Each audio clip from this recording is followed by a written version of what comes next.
रुझान आएंगे ही, क्योंकि भाजपा के पक्ष में, माननीय मोदी जी के पक्ष में हम तीसरी बार भी सरकार बना रहे हैं। यह 100% सत्य है और जो रुझान है वो हमारे पक्ष में है और जो निर्णय होगा शाम को वह भी हमारे पक्ष में होगा। भारतीय जनता पार्टी अपने काम, अपने विश्वास जनता के बीच अपनी एक बहुत अच्छी छवि को लेकर के और भारत के स्वाभिमान को लेकर के, जो जितने 500 वर्षों का कलंकित इतिहास मिटा करके जो हमारे प्रभु राम जी का जो भव्य मंदिर बना है वह एक स्वाभिमान, राष्ट्रीय स्वाभिमान का प्रतीक है। वो हमारे आराध्य हैं, वह हमारे प्रभु मर्यादा पुरुषोत्तम हैं। उनके जो कार्य हैं सबको यह विश्वास हो गया, हर जनता को यह विश्वास हो गया, हर हिंदू को यह विश्वास हो गया, भारत के लोगों को यह विश्वास हो गया कि जो भाजपा कहती है वह भाजपा करती है। और इसलिए अपने काम के दम पर, अपने नाम के दम पर, अपने विश्वास के दम पर और 10 वर्षों के कार्य को बिल्कुल मंथन करके जनता ने भाजपा को फिर से चुना है। और मैं अभी से कह रही हूँ कि फिर से चुना है क्योंकि हमारे पक्ष में भारत है।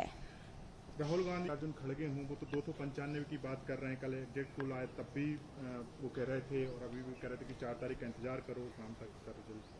प्रतीक्षा 4 तारीख की करनी पड़ेगी, उससे पहले कुछ हो नहीं सकता। लेकिन ये सच है कि सपने देखने का सबको बिल्कुल अवसर मिलना चाहिए, पर काम करने का अवसर जिनको मिलता है वह भाजपा को मिल रहा है और यह निश्चित है।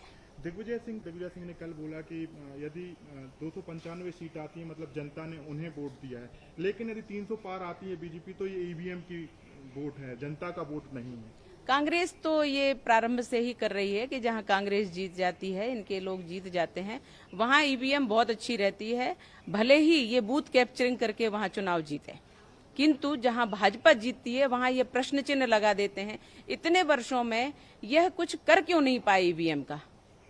अगर ऐसा ही था तो इनको जांच करानी चाहिए, इनको उसको बंद करवाने का प्रयास करना चाहिए, इनको बहुत कुछ करना चाहिए, पर इनकी दम नहीं है क्योंकि जनता ने ही इनको नकारा है, तो अब ये कुछ करने लायक नहीं बचे हैं। कांग्रेस के तमाम पटवारी, अन्य नेता भी कि जो बीजेपी है वो उसके पास मुद्दे नहीं है, वो भगवान को बीच में ले आती है, भगवा को बीच में ले आती है, राम जी को बीच में ले आती है, पाकिस्तान को बीच में ले आती है, विकास के मुद्दे पर निश्चित रूप से हम बीच में किसी को नहीं लाते हैं। प्रभु राम जी का आशीर्वाद है कि भाजपा जीत रही है। प्रभु राम जी हमारे आराध्य हैं और भाजपा ने कभी नहीं कहा कि हम पाकिस्तान के पक्ष में हैं, भाजपा ने कभी नहीं कहा कि हम बांग्लादेश के पक्ष में हैं, भाजपा ने कभी किसी और भी धर्म, ऐसे देश जो देश भारत के दुश्मन हैं, दुश्मन देशों का कभी साथ नहीं लिया, गद्दारों का और आतंकवादियों का कभी साथ नहीं दिया, ना उनको जी बोला है और ना उनको सम्मान दिया है। सदैव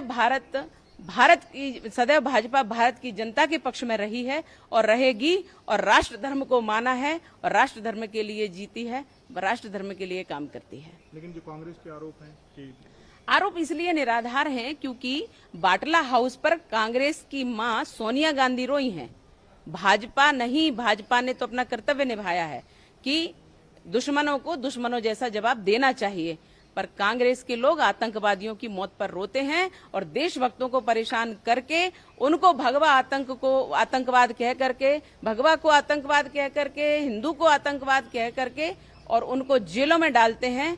तो इसलिए इनके कुकृत्य, इनके दुष्परिणाम इनके सामने ला रहे हैं।